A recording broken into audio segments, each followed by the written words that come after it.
Hello, good evening, नमस्कार। मैं बबीता त्यागी, ICS coaching centre के इस यूट्यूब चैनल पर आप सभी का स्वागत है। कई लोग कहते हैं मैम आप इंट्रोडक्शन मत दिया करो, हम आपको जानते हैं। बहुत सारे व्यूवर्स बच्चों नए नए जुड़ते हैं जो नहीं जानते हैं कि हम लोग क्या काम करते हैं, और हमारा इंट्रोडक्शन देना इसलिए कई बार ज़रूरी होता है। चलिए, आज एचएसएससी का एक बहुत इंपॉर्टेंट टॉपिक लेकर मैं आपके सामने हूँ। हरियाणा जीके की सीरीज़ चल रही थी और आज मैं थोड़ा पुराना सब कुछ चेक कर रही थी, तो मैंने देखा कि लगभग 15-17 क्लासेस हैं हरियाणा जीके की जो अब तक टोटल में मैंने प्रोवाइड कराई हैं। अगर कोई भी अपना बेस तैयार करना चाहता है तो 15-17 क्लासेस बहुत होती हैं हरियाणा की एक अंडरस्टैंडिंग बनाने के लिए, ठीक है। तो ऐसा नहीं है कि हरियाणा जीके मैंने बिल्कुल नहीं पढ़ाई है। 17 क्लासेस हैं जो कि एक बेस का काम ज़रूर करेंगी। इसके अलावा पॉलिटिकल साइंस में 18 क्लासेस हैं। अगर आप उनको भी इंटरेस्टेड हैं तो आप देख सकते हैं, बाकी आपकी मर्जी है, कोई ज़बरदस्ती नहीं है। आपका मन करे देखिए, ना मन करे मत देखिए। आज जो मैं टॉपिक लेकर आई हूँ, जो मैंने फील किया, हिंदी में बहुत सारे बच्चे हैं जो ध्यान नहीं देते हैं, और हिंदी हरियाणा के एग्जाम्स में सबसे ज़्यादा ज़रूरी है। सिर्फ हरियाणा नहीं, यूपी के एग्जाम्स में। यूपी के कुछ बच्चों की शिकायत थी कि मैम आप हरियाणा वालों का ज़्यादा ध्यान रखते हो, आप हमारे तो कोई क्लास ही नहीं लेते हो। तो ऐसा बिल्कुल नहीं है बच्चों। हरियाणा के बच्चों के एग्जाम्स आ गए हैं, अगले महीने में बहुत सारे एग्जाम हैं और एक अच्छा मौका है, एक बहुत अच्छी गोल्डन अपॉर्चुनिटी है। तो इसीलिए थोड़ा सा ज़्यादा काम हरियाणा के स्टूडेंट्स के लिए किया जा रहा है। इसमें ये बात नहीं होती कि हम हरियाणा के ही बच्चों पर ध्यान देते हैं। आज जो हिंदी का टॉपिक लाई हूँ, ये पूरे देश में कहीं भी कोई भी एग्जाम होगा जहाँ हिंदी आएगी तो ये मान के चलिएगा 100% ये टॉपिक कवर किया जाएगा। और मैं देख रही थी कि संधि का बहुत ज़्यादा डिमांड है। बहुत सारे लोग कहते हैं संधि पढ़ा दीजिए, संधि पढ़ा दीजिए। ऐसा नहीं है कि मैंने हिंदी नहीं पढ़ा रखी है, हिंदी के भी समास, अलंकार और वर्ण विचार, ये 3 इंपॉर्टेंट टॉपिक मैंने पहले भी कराए हैं। अगर आपको वो मिल जाते हैं, उनको आप पढ़ना चाहते हैं तो पढ़ लीजिएगा। काफ़ी अच्छी क्लासेस हैं एक बेस तैयार करने के लिए, ठीक है। किसी भी यूट्यूब चैनल से आपका ऐसा तो है नहीं कि पढ़ना नहीं पड़ेगा, एक बेस का काम करेगा, इसके बाद आप किताब उठाइएगा। आज इंपॉर्टेंट टॉपिक की बात करते हैं। आज जो मैं पढ़ाने जा रही हूँ, ये टॉपिक आपके एग्जाम में ज़रूर मिलेगा और ये टॉपिक है संधि का। संधि मतलब होता है बच्चों ज्वाइनिंग, जॉइंट। जैसे हम साइंस की बात करें तो आप हड्डियों में और इन सब में जॉइंट्स के बारे में पढ़ते हैं। यहाँ जब हिंदी की बात होगी, हिंदी में संधि में क्या पढ़ा जाता है? इन हिंदी में ना मेनली 2 ही चीज़ हैं जो हिंदी भाषा में बोल रही हूँ, जो आप पढ़ते हैं, लिखते हैं, सुनते हैं, जानते हैं। ये 2 चीज़ों का मेन मिश्रण है, एक स्वर और एक व्यंजन। स्वर और व्यंजन क्या हैं, ये मैंने एक क्लास बहुत पहले यूट्यूब पर कराई थी, जिसमें इनको बहुत डिटेल से मैंने समझाया था। आज उतना टाइम मैं दोबारा स्वर व्यंजन पर बिल्कुल नहीं लगाने वाली हूँ, क्योंकि मेरा आज टारगेट है संधि की शुरुआत करना। तो स्वर की एक हल्की सी परिभाषा आपको बता दूँ।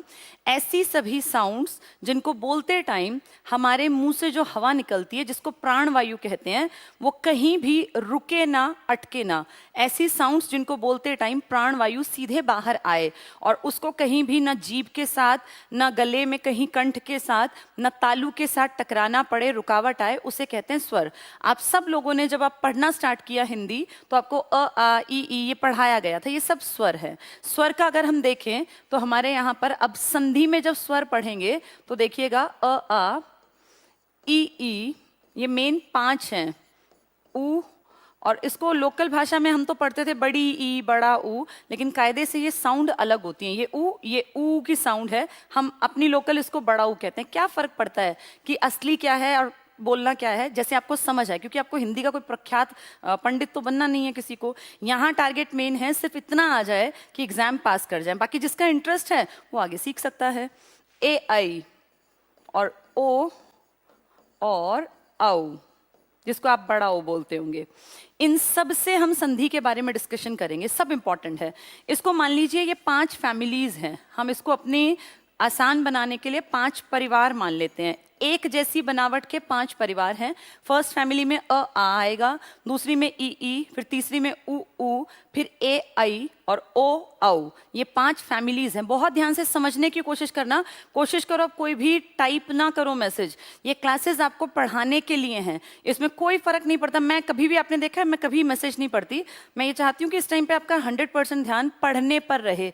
मैथ्स है, चलिए आप उस टाइम क्वेश्चंस निकाल रहे हैं, आप फाइंड आउट कर रहे हैं, आंसर्स दे रहे हैं, लेकिन जब मैं पढ़ा रही हूँ तो मैं 1 सेकेंड भी बीच में ऐसा नहीं होता कि मैं कुछ बोल ना रही हूँ। तो कोशिश करो कि मेरी क्लास में बंध के चीज़ों को सुनो और समझो। ये बहुत इंपॉर्टेंट इंपॉर्टेंट टॉपिक है और 99% लोगों को टफ लगता है, उन्हें समझ में ही नहीं आता लाइफ लॉन्ग की संधि क्या चीज़ है। बहुत छोटी बात है, 5वीं क्लास का 6ठी क्लास का बच्चा आसानी से समझ सकता है अगर वो मेरी इन चीज़ों को स्टार्टिंग से बस सुन लेगा तो सारा ध्यान आप सुनने पे रखना, मैसेजेस को बिल्कुल बंद कर दो।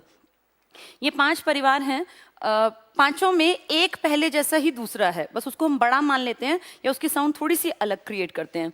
अब संधि का मतलब क्या है? जॉइंट। कैसे जॉइंट ढूंढोगे? देखो, आपको 2 शब्द मिलेंगे, इसको हिंदी में हम धन कह देते हैं, प्लस का निशान ना धन कहलाता है, वैसे हम कहेंगे जमा। जैसे पाठ जमा शाला या विद्या जमा आलय। जमा सुनना ज्यादा आसान है, बोलना ज्यादा आसान है। धन बोलने से आपको भी दिक्कत, मुझे भी दिक्कत। देखिए, हमने 2 शब्द देखने हैं। मान लीजिए मैंने अभी एग्जाम्पल लिया विद्या, एक मैंने लिखा विद्या और इसके साथ मैंने लिखा आलय। आलय मतलब घर।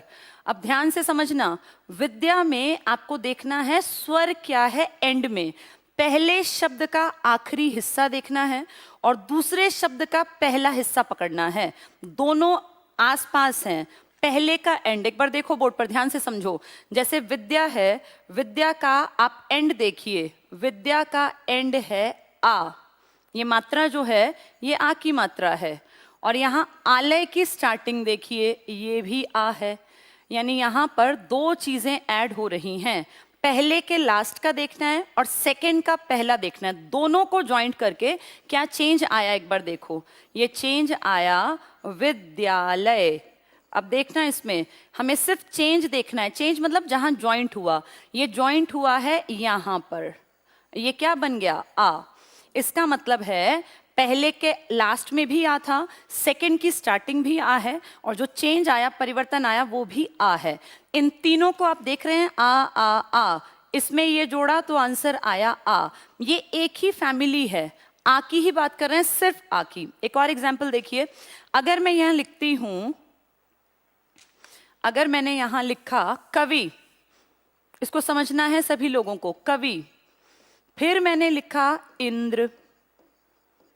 अब कवि में ध्यान दीजिए, स्वर ना हमेशा बच्चों मात्रा से दिखाई देंगे। जैसे स्वर अगर आपको नहीं दिख रहा ना, आपको व्यंजन दिख रहे हैं, क से लेके ज्ञ तक, ञ तक सारे व्यंजन हैं। व्यंजन के अलावा स्वर नहीं दिख रहा तो वो मात्रा है, क्योंकि सिर्फ स्वरों की मात्रा होती है। क की कोई मात्रा नहीं है, म की कोई मात्रा नहीं है, मात्रा सिर्फ स्वरों की है और मात्राएं सिर्फ 10 हैं। एग्जाम में आ जाए कुल मात्राएं कितनी हैं हिंदी में, तो 10 मात्राएं हैं।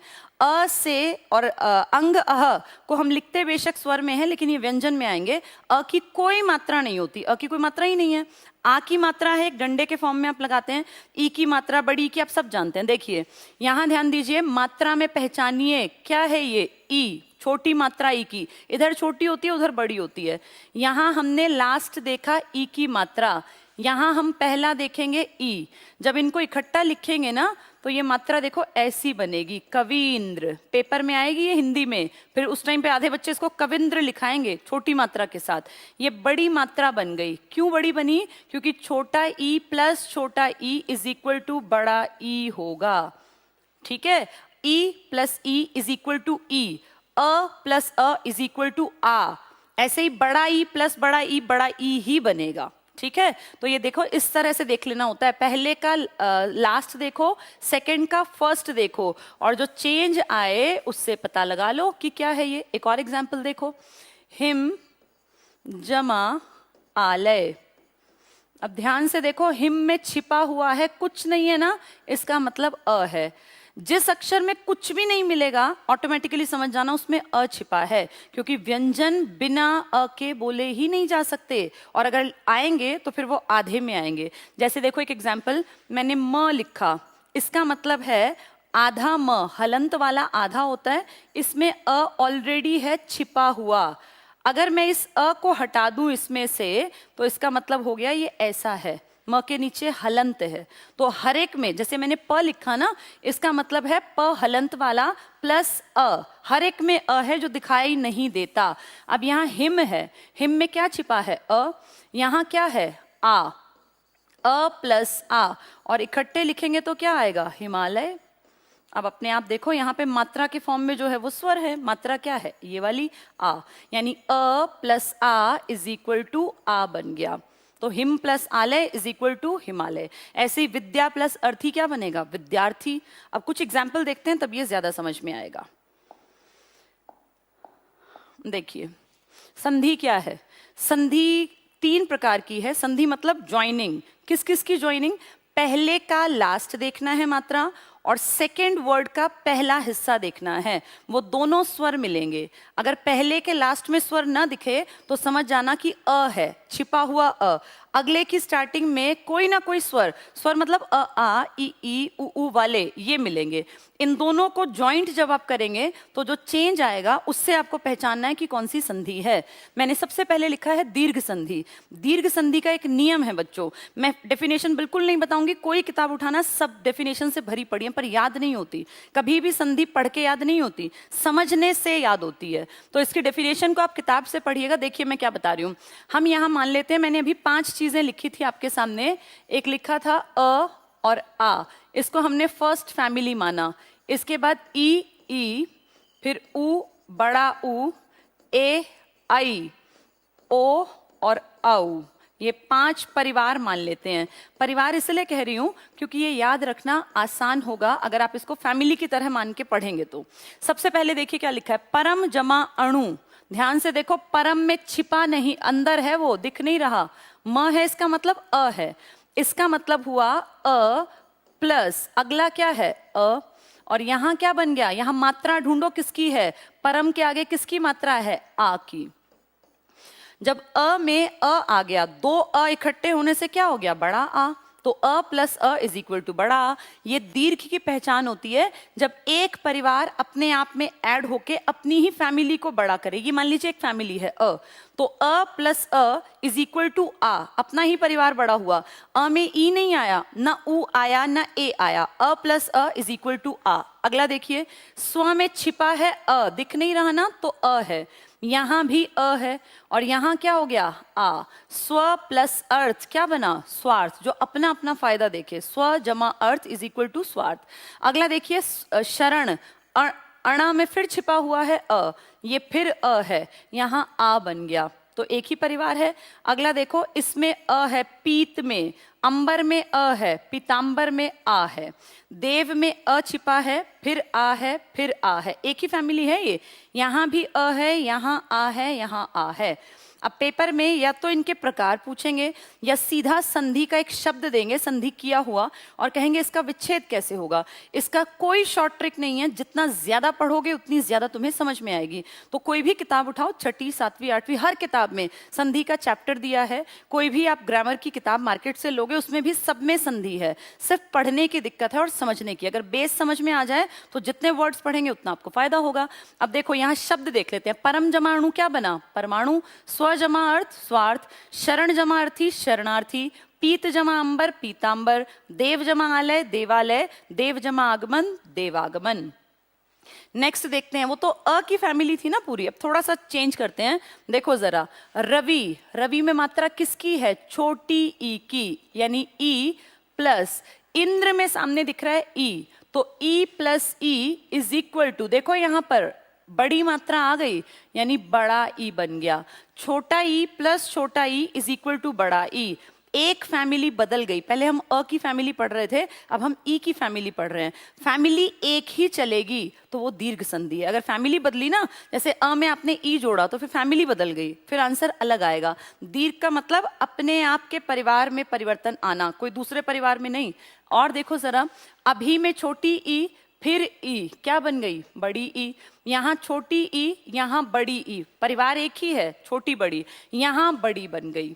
छोटी छोटी ऐड करेंगे तो बड़ी, बड़ी छोटी ऐड करेंगे तो भी बड़ी, छोटी बड़ी ऐड करेंगे तो भी बड़ी, बनेगी बड़ी ही। आगे देखो, कपी में छोटी मात्रा, बड़ी ई, बड़ी ई, बड़ी ई, छोटी ई, बड़ी ई, मतलब यहाँ बड़ी बननी है, चाहे ऐड किसी को कर लो।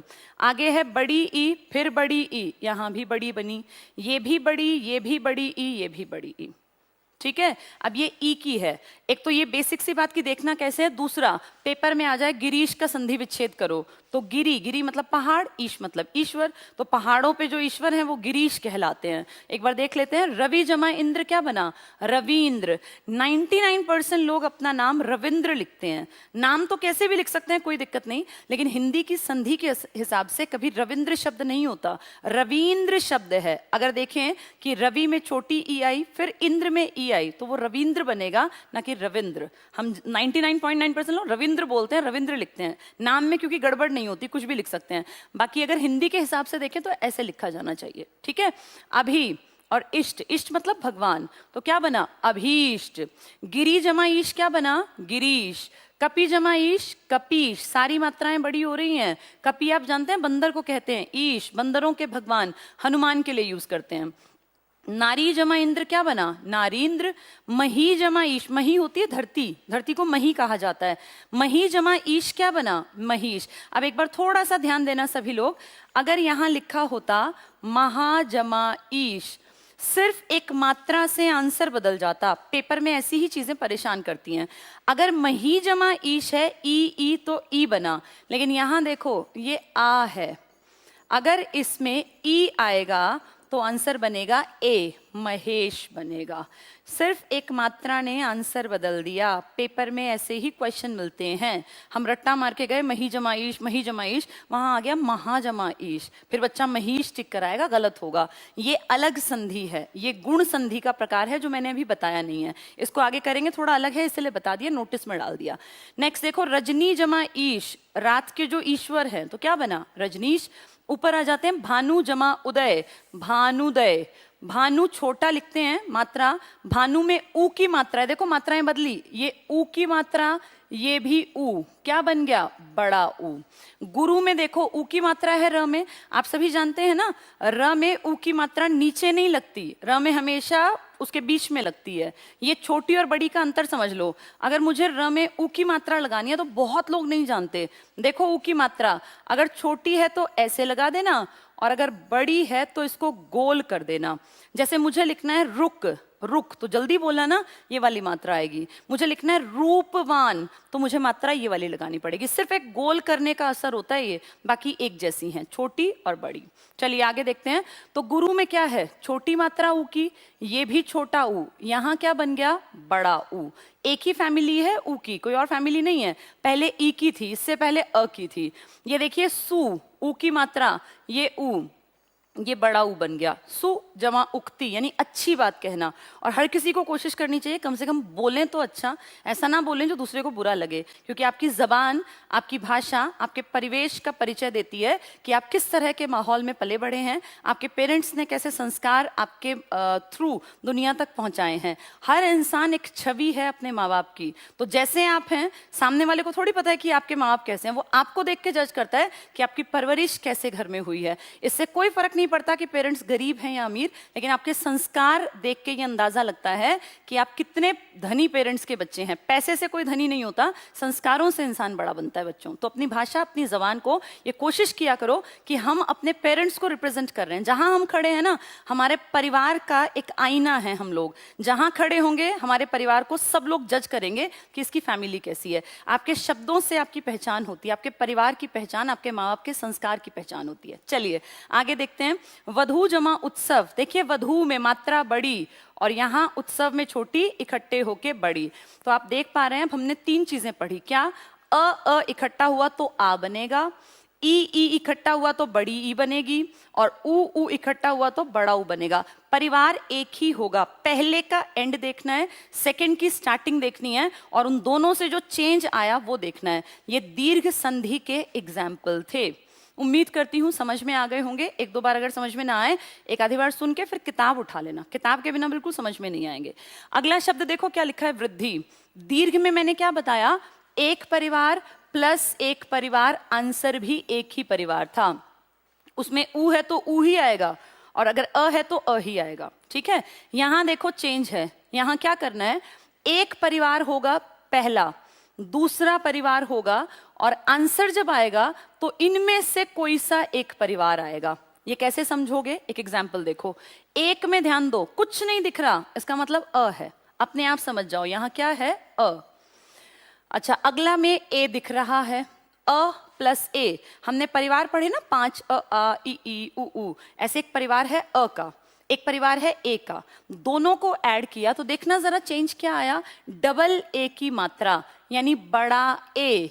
तो अ में जब छोटा ए जोड़ा तो आंसर आया बड़ा ए। मैंने वही तो लिखा है, अ एक परिवार में था, ए अलग परिवार में था, और जब इकट्ठा किया तो उनमें से एक बड़ा हो गया, या तो अ बड़ा हो जाएगा या ए बड़ा हो जाएगा। यहाँ ए बड़ा हो गया, एक का एक बन गया, एक जमा एक। ऐसे क्वेश्चन पकड़ना बड़ा मुश्किल होता है अगर आप पढ़ के नहीं जाते हैं। एक जमा एक क्या होगा, बच्चा वहां दुखी, आधे 11 सोचेंगे आधे 2 सोचेंगे, हिंदी की संधि है ये, न 2 न 11, यहाँ एक का एक बन जाएगा, क पे 2 मात्राएं आ जाएंगी, एक और दूसरा परिवार मिलके किसी एक परिवार को बड़ा कर रहे हैं। आगे देखो, यथा में ध्यान दो, आ एक फैमिली, ए दूसरी फैमिली, अ और ए अलग अलग परिवार है ना, जब इकट्ठे हुए तो बड़ा ए बन गया, ये मात्रा बड़े ए की ही तो है, तो एक परिवार दूसरा परिवार उनमें से एक बड़ा हो गया। जबकि इससे पिछली संधि में क्या था, एक परिवार वही परिवार उसी का आंसर, उसमें किसी दूसरे की एंट्री नहीं थी। अब यहाँ एक फैमिली है, दूसरी फैमिली है, और उनमें से एक बड़ा हो रहा है। ठीक है, एक और देखिए, वन में छिपा है, आपको दिख नहीं रहा, मतलब अ है। अगले का देखना, औषध में क्या है आगे, औ, और जब इकट्ठा हुआ तो ये मात्रा किसकी है, बड़े औ की। अब देखें, एक फैमिली थी अ आ, दूसरी ई ई, फिर उ ऊ, फिर ए आई, पांचवी थी ओ औ, ये पांचवी फैमिली थी, मतलब दूसरी फैमिली हो गई ना अलग से, इनमें से ही एक परिवार बड़ा हो गया। तो जहां ऐसी कंडीशन होगी बिना सोचे समझे टिक कर देना वृद्धि। अब तुम पेपर में कंफ्यूज होगे कि वृद्धि मुझे याद कैसे रहेगा, बहुत आसान है। हम जब क ख ग सीखते हैं तो पहले क ख ग की जो माला होती है, वर्णमाला, इसमें द पहले आता है, द, और बाद में जाके आता है व। तो पहले अपना परिवार बढ़ेगा, 1 + 1 = 1 होगा, फिर दूसरे की फैमिली यानी 1 + 2 = 2 बनेगा। ठीक है, ये 1 2 मैथ्स वाले नहीं है, ये 1 2 आपके कोड हैं ताकि आप एग्जाम में गलती ना करें। तो ये देखो, द दीर्घ पहले, 1 + 1 = 1 दीर्घ संधि, और 1 + 2 = 2, या 1 में से कोई बड़ा, ये वृद्धि संधि है। एक और एग्जाम्पल देख लेते हैं, महा में क्या छिपा है, आ एक परिवार, औ दूसरा परिवार, इकट्ठे हुए तो दूसरा ही बड़ा हुआ, महोदार्य। महा में आ ए, 2 अलग अलग परिवार, इकट्ठे हुए तो एक उनमें से ए बड़ा हो गया, बड़ा ए। मत में छिपा है अ, जो दिख नहीं रहा, अ और ए अलग अलग है ना, यहाँ इकट्ठे होके बड़ा ए बन गया। तो 2 अलग परिवार इकट्ठे होंगे और उनमें से एक बड़ा होगा, तो ये कहलाएगी वृद्धि संधि। ठीक है, ये जितने ज्यादा पढ़े जाएं उतना आपको फायदा रहेगा। ये ऐसा नहीं होता कि आप 5 पढ़ेंगे और आपको टिक मार्क करना आ जाएगा, ये सारा खेल प्रैक्टिस का है, जितनी प्रैक्टिस करोगे उतना ज्यादा सीखोगे। एक बार फिर देख लेते हैं, 1 जमा 1 क्या बना, 1 का 1। नेक्स्ट है यथा जमा एव क्या बना, यथेव। वन जमा औषध, वनौषध। महा जमा औदार्य, महोदार्य। महा जमा ऐश्वर्य, महेश्वर्य। और मत जमा ऐक्य, मतैक्य बना। नेक्स्ट देखते हैं गुण संधि। गुण का एक गुण है, इसका गुण क्या है देखो, 1 + 2 = 3। ये सही मैथ्स का गुण है इसके अंदर, यानी एक परिवार देखना है, एक परिवार मिलेगा फर्स्ट शब्द के एंड में, दूसरा परिवार मिलेगा सेकेंड वर्ड में स्टार्टिंग में, और तीसरा परिवार मिलेगा चेंज में। एक एग्जाम्पल देख लीजिए, गण जमा ईश। अब ध्यान से देखना, गण में छिपा हुआ है अ, ईश की स्टार्टिंग में है ई, दोनों अलग फैमिली है ना, अ अलग है ई अलग है, और जब इकट्ठा किया आपने तो इसका जो उत्तर निकलेगा वो निकलेगा गणेश। इसमें आप कैसे पहचानेंगे, मात्रा होती है हमेशा, भाई स्वर की पहचान मात्रा ही तो है। ये किसकी मात्रा है, ए की, ए अलग फैमिली है, अ अलग परिवार है, ई अलग परिवार है, और ए अलग परिवार है। 5 परिवार जानते ही हैं मैंने जो भी लिखे थे। अब ये 1 + 2 = 3, यही इसका गुण है। पहले में क्या था, एक ही परिवार के तीनों हैं, चाहे कोई परिवार हो, अ का हो, आ का हो, ई का हो, एक परिवार। दूसरे की पहचान क्या थी वृद्धि की, एक अलग फैमिली, दूसरी अलग फैमिली बड़ी होने पर इन्हीं में से बनेगी, और गुण का गुण ही है कि वो सारे के सारे अलग हैं। एग्जाम्पल देख लीजिए, देव जमा इंद्र। देखो, देव में दिख नहीं रहा अ, इंद्र में ई, और जब इकट्ठे हुए तो ए बन गया। ठीक है, चेंज पे नजर रखनी है, बाकी मात्राओं पे नहीं। उप में छिपा हुआ है अ और ईक्षा में है ई। अ और ई अलग अलग हैं, यहाँ ए बन गया। यहाँ पे अ गण में अ छिपा है, ई अ और ई ए बन गया। अ और ई ए बन गया। आ और ई ए बन गया। ये भी आ और ई ए बन गया। पेपर में या तो संधि का प्रकार फाइंड आउट करना आता है या फिर क्वेश्चन आएगा, शब्द देंगे और कहेंगे संधि विच्छेद करके दिखाओ। तो बहुत आसान है, ये खेल प्रैक्टिस का है सिर्फ। मैं बार बार कह रही हूँ, जितना पढ़ोगे उतना तुम्हें फायदा। देव जमा इंद्र क्या बनेगा? देवेंद्र, ए बन जाएगा। ऐसे ही उप जमा इक्षा, ऐसे क्वेश्चंस आ जाते हैं। उपेक्षा करना, निग्लेक्ट करना किसी चीज को, उप जमा इक्षा, ई बड़े वाली, उप जमा इक्षा क्या बनेगा? उपेक्षा। नेक्स्ट है गण जमा ईश, क्या बना? गणों के भगवान गणेश। स्व जमा इच्छा क्या बना? स्वेच्छा, खुद की इच्छा। महा जमा इंद्र, महेंद्र। अभी मैंने देखो पिछले इस पर स्लाइड पर बताया था, मही जमा इंद्र, मही धरती को कहते हैं, तो क्या बना था? महींद्र। अब देखो कितना कम अंतर है। जो समझदार हैं वो इस चीज को नोटिस करके ध्यान से पढ़ के जाते हैं, अदरवाइज ऐसी फॉर्मेलिटी के लिए पढ़ लेते हैं। छोटी सी मात्रा ने सारा खेल खराब कर देना एग्जाम में। यहाँ सिर्फ एक मात्रा आ है, ये आ और ई क्या बन गए? ए। तीनों अलग परिवार हैं, गुण है। यहां देखना, ई और ई और ई एक ही परिवार है। ये दीर्घ संधि का एग्जाम्पल है अगर प्रकार आए, और ये गुण संधि का। यहाँ महा जमा इंद्र है, वो मही जमा इंद्र है। थोड़ा सा डिफरेंस है लेकिन आंसर बिल्कुल अलग है दोनों का। रमा जमा ईश, रमेश बनेगा। ऐसे बहुत सारे क्वेश्चंस आ जाते हैं। रमेश, तो राम जमा ईश मत कराना, रमा जमा ईश। आ plus E is equal to ए है। ठीक है, आज के लिए इतना ही काफी है। और इतना पढ़ने के बाद 3 संधि के प्रकार मैंने आपको कराए। किसी भी किताब को उठाइएगा, किसी भी किताब, कोई फर्क नहीं पड़ता, सब किताबें लगभग अच्छा लिखती हैं और सभी राइटर्स मेहनत करके ही किताब निकालते हैं। कहीं से भी पढ़िएगा, ये संधि के 3 इंपॉर्टेंट टॉपिक छोटे छोटे से, जो कि संधि के भेद में आते हैं। स्वर संधि में 5 भेद हैं, 2 कल करा दूंगी, कल व्यंजन संधि भी करा दूंगी, और फिर अगर टाइम बचा तो कल ही विसर्ग भी निपटा लेंगे। ठीक है, हिंदी को निग्लेक्ट मत कीजिएगा। हिंदी 7-8 नंबर की आएगी, लेकिन वो 7-8 नंबर लेने के लायक होंगे। ये नहीं पता बाकी सब्जेक्ट। अब जीके है, कहीं से भी उठा के दे दें, आप कितना भी पढ़ लीजिए, कभी ऐसा नहीं होगा कि आप जीके में परफेक्ट हो गए। मैं ही परफेक्ट नहीं हूं आज तक, कोई टीचर ही परफेक्ट नहीं है। कितना भी पढ़ेंगे तब भी कहीं ना कहीं कुछ तो आपका रह ही जाएगा ना। इमेजिन कीजिए पेपर वहीं से आ गया तो कोई कंफर्म नहीं है कि वो पक्का हमें आता होगा।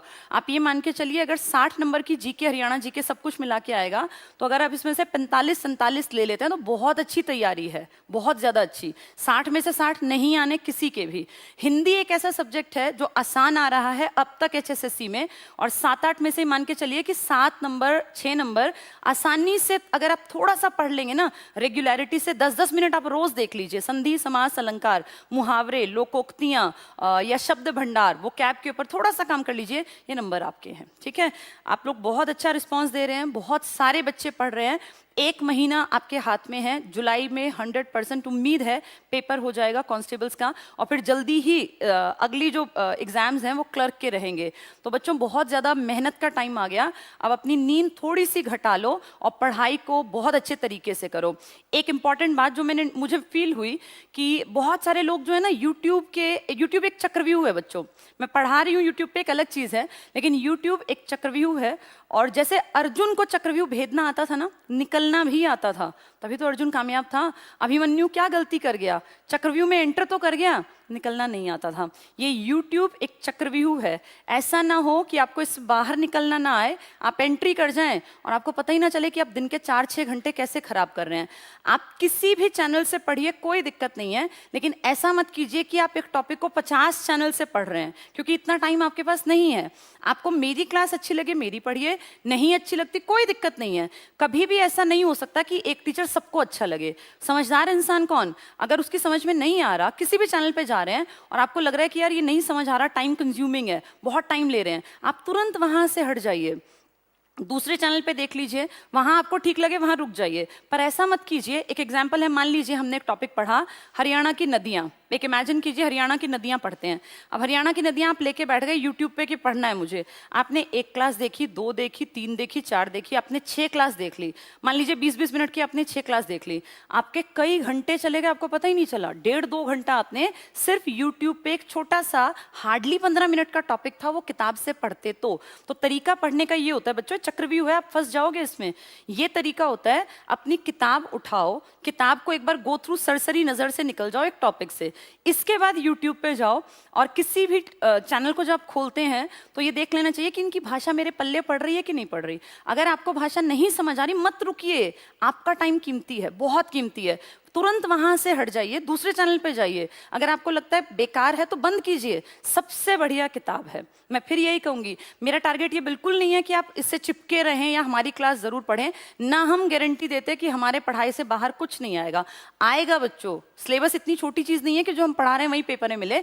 ये सिर्फ एक अंडरस्टैंडिंग बनाने के लिए हैं। ये क्लासेस को ये नहीं है कि कंफर्मेशन है कि आपका सिलेक्शन होगा। तो जहां आप पढ़ रहे हैं, एक और चीज भी है इसी में, कुछ लोग इतने मूर्ख हैं, अब मुझे ऐसे शब्द यूज करने पड़ रहे हैं, इतने मूर्ख हैं कि उनको इतनी भी समझ नहीं होती कि जो चीज़ अच्छी नहीं लग रही है उसको क्यों देखा जा रहा है। वो ये समझ ही नहीं पाते कि अपना कितना कीमती टाइम वो ऐसी वीडियोस पे लगा रहे हैं।